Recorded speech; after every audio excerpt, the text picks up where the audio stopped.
I was going to blow up the mosque during Ramadan on Friday. I was a fairly happy kid. I had friends. I liked to run the streets. In high school, I'd gotten in a lot of trouble. These Muslims are trying to kill me. Everybody hates Muslims.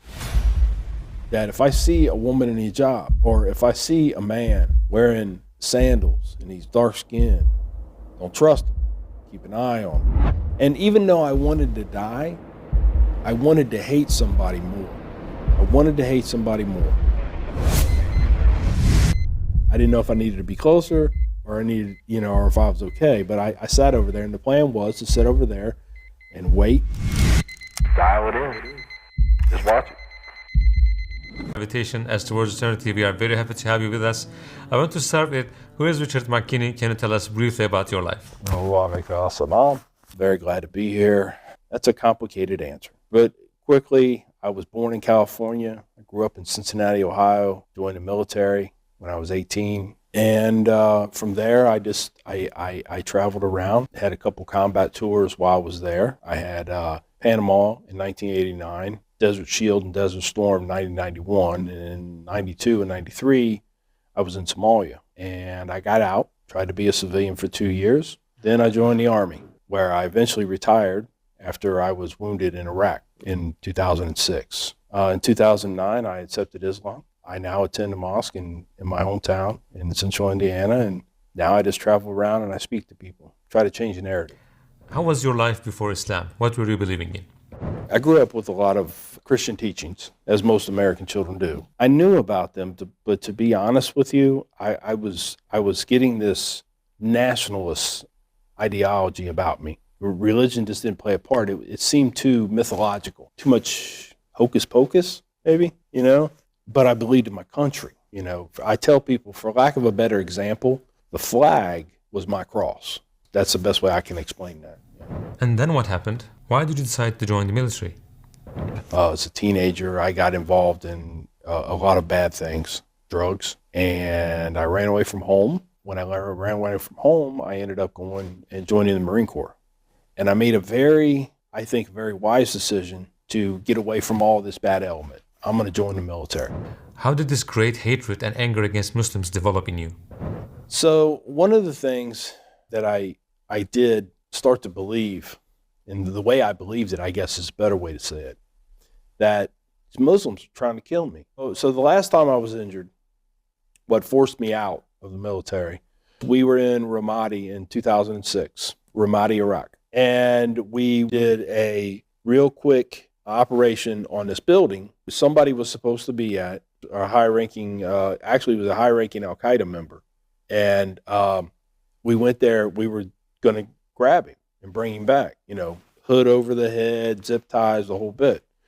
Well, he wasn't there. Nobody was there. I went up onto the second floor after it was cleared and we were getting ready to leave the building to look out onto the street to make sure everything was okay before I took my team back outside. It's the last thing I remember. There was a huge IED that was underneath the building, and it blew straight up and blew me right out the hole I was looking out of. It was a huge hole in the wall facing the street. There was a bomb. There was a bomb. And from what I was told, it blew me straight across the street. And I have no memory of it. So it's like, it's not real difficult for me to tell the story. I'm just telling what everybody told me because I don't remember. But it messed me up kind of bad. I had some injuries that I still have injuries because of it.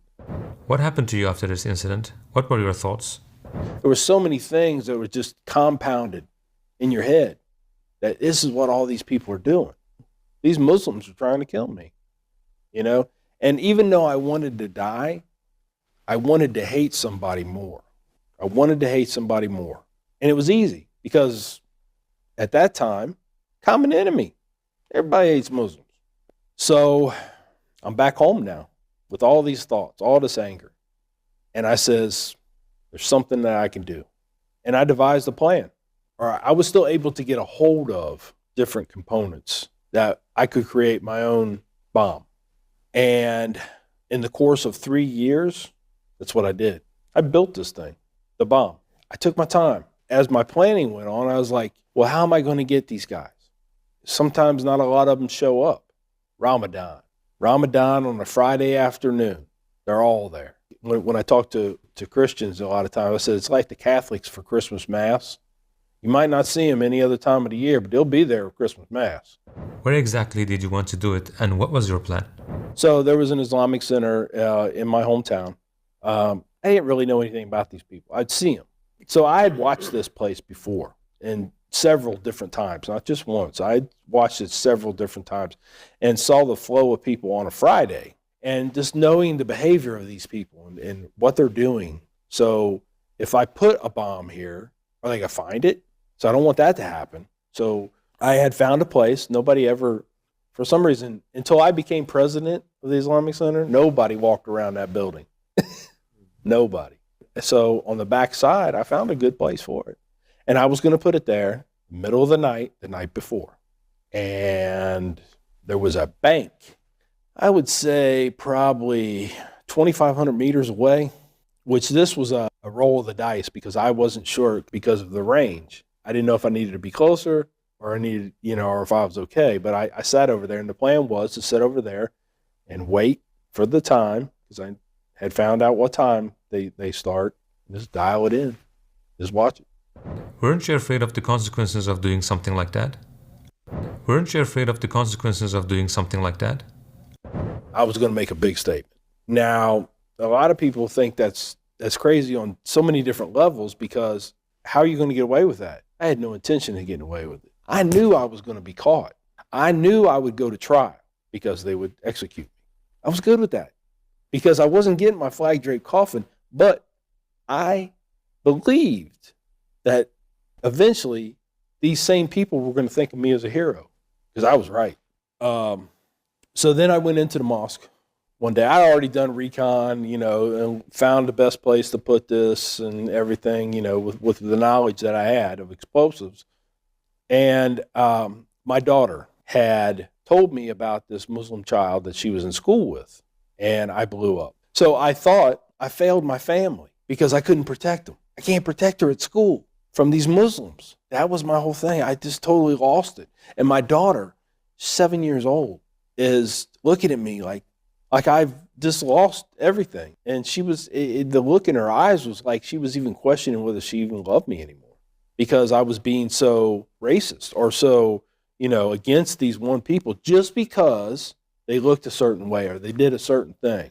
That was it. After different profanities came out of my mouth and, calling them all kinds of racial slurs, I guess is the best way to put it, I went up into my bedroom. I kind of sat on the bed and I started to cry a little bit. I said, well, you have to find the proof, man. You're right. I believed in myself I was right because they're evil. They want to kill us all, right? But I didn't have any kind of tangible proof to show my daughter. I didn't have that. So I had to go get it. Where am I going to get it? The mosque. Where else? I did not want to be in that place. So of course I'm a little nervous. I try to keep my composure. Obviously now, after I found out and heard from some of the people there that I didn't do a very good job at that because they could tell I was nervous, I was frustrated, and I went in there, I met with them, and I introduced myself as somebody who just wants to learn a little bit more about Islam. Not a total lie, but didn't tell them what my real intentions were. So, I was introduced to several people, talked to several people. It was a Friday. Again, I went on Friday because I knew they'd be there. I listened to the sermon, the khutbah, right? And I was like, man, that sounds good. They're just saying that because I'm here. I already know. They probably got people held down in the basement for propaganda videos. I already know. I mean, these are the things that are going through my mind, right? And then they handed me a Quran.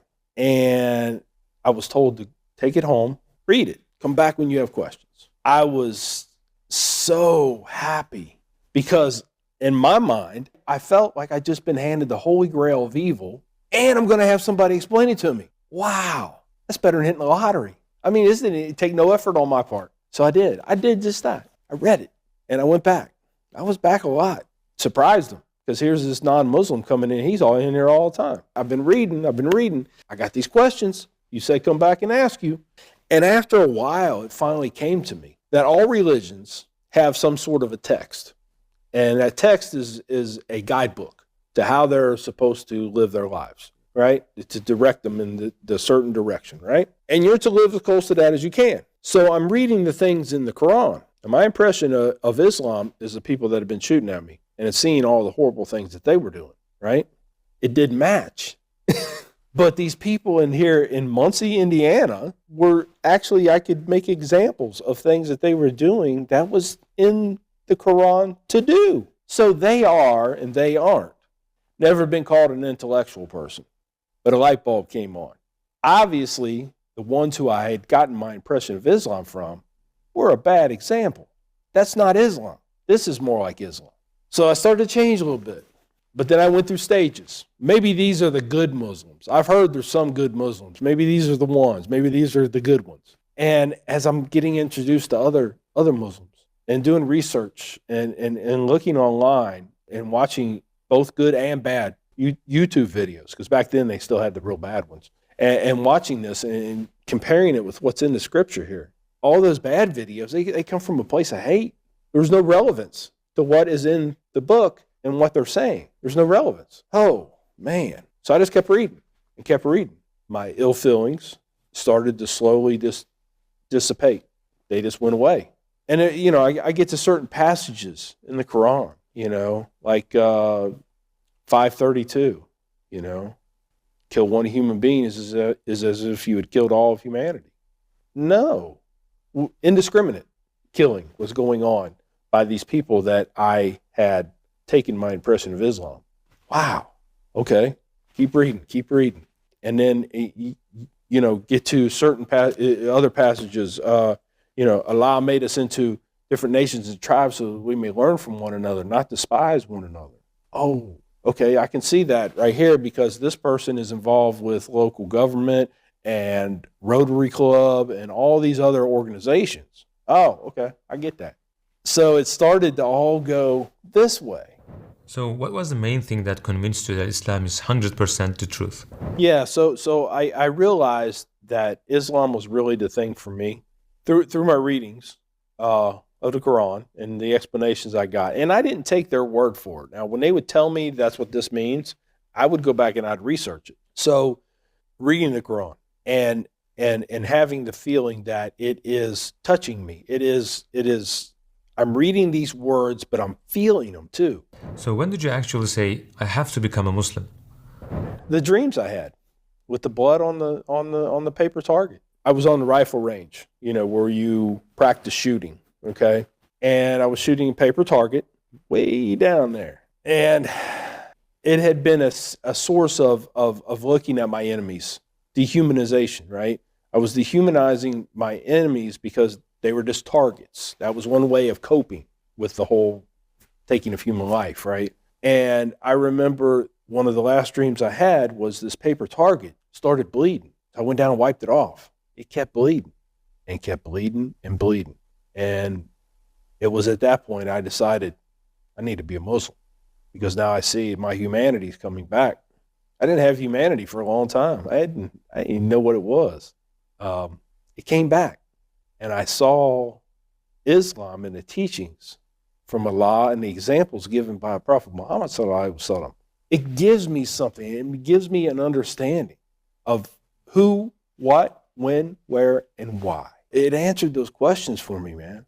And I couldn't have been happier. It was the best decision I've made as an adult. And when you decided to take Shahada, where did you go first? Yeah. So this is a funny story. So this whole picture of a lot of Christians throughout the years have had this belief that, if Muslims capture you, they're going to hold a sword to your throat and tell you to convert or they're going to kill you, right?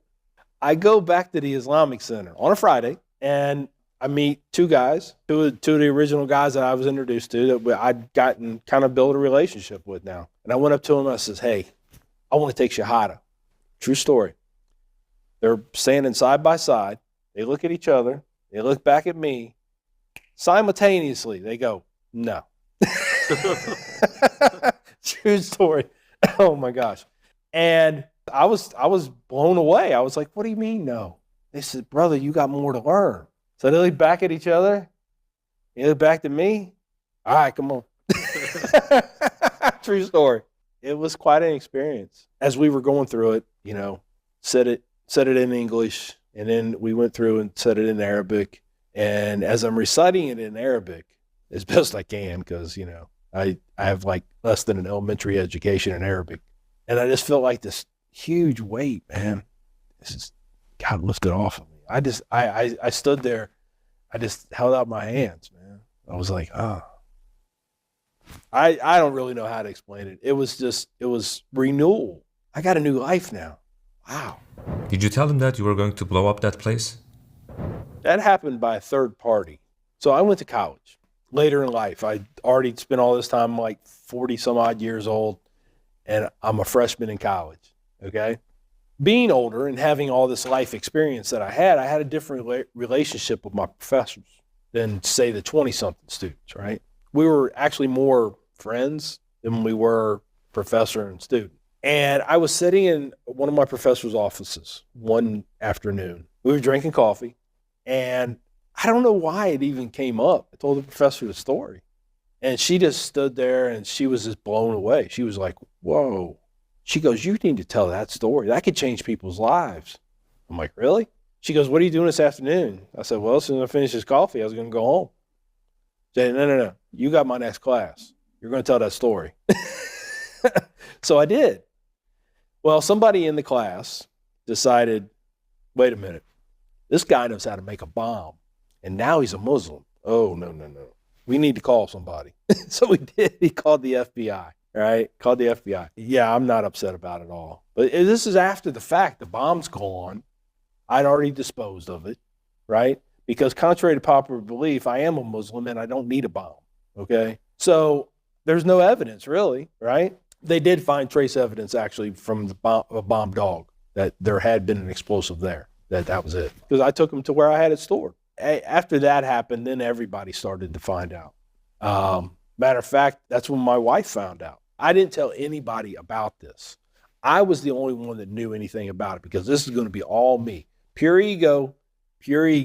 I'm doing this. Nobody else. Plus, I knew the more people knew, greater the chance of me not being able to carry this out. So she found out I was handcuffed and sitting on the front lawn of my house when her and my daughter pull up. They drove up to the house. I'm sitting there in the front yard. So they handcuffed me to basically have control. It's procedure. It's kind of wrong in a way, because legally you are under arrest once handcuffs go. They tell you you're not, but you really are legally, just so they have you controlled if something was to happen. That's when my wife and my daughter pull up in the car. They get out. They didn't know what to think. And then people at the mosque started finding out.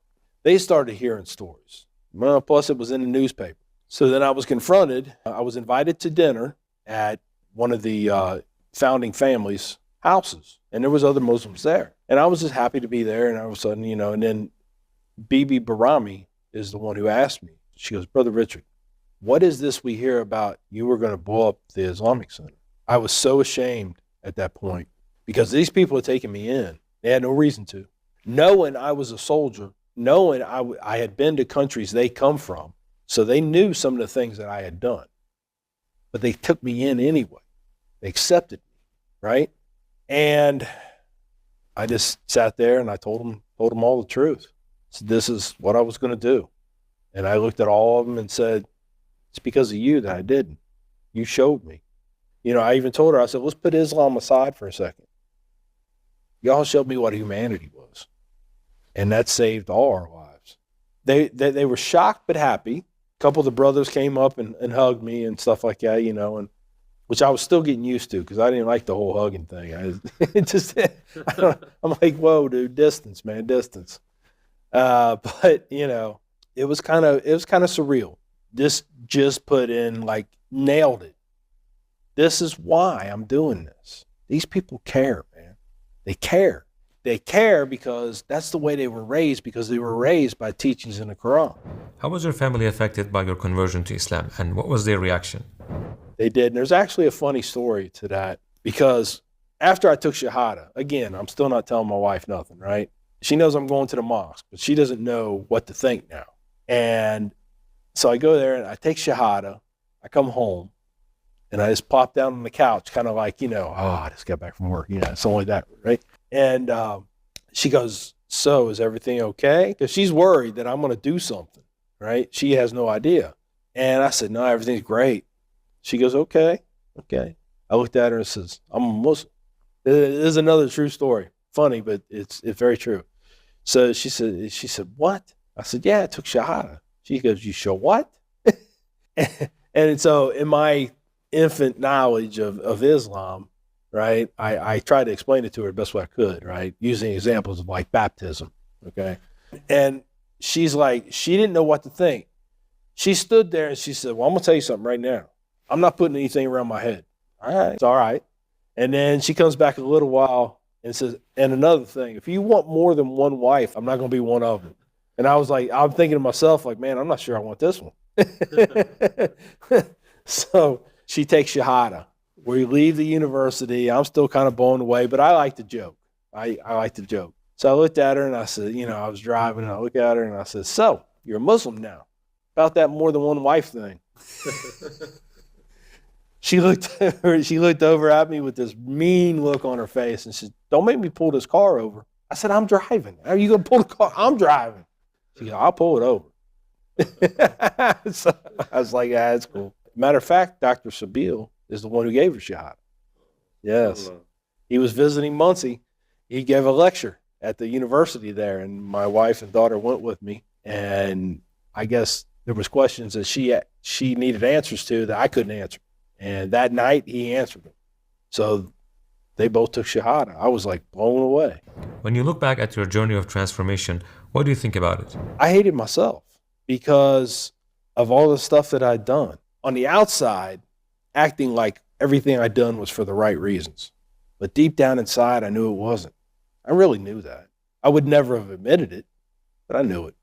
And it was eating me up. It was, I was definitely a prime candidate for suicide at that time. In the documentary, Stranger at the Gate, there's a photo of these guys in black uniforms, stuff all over their face, whatever. That was my team.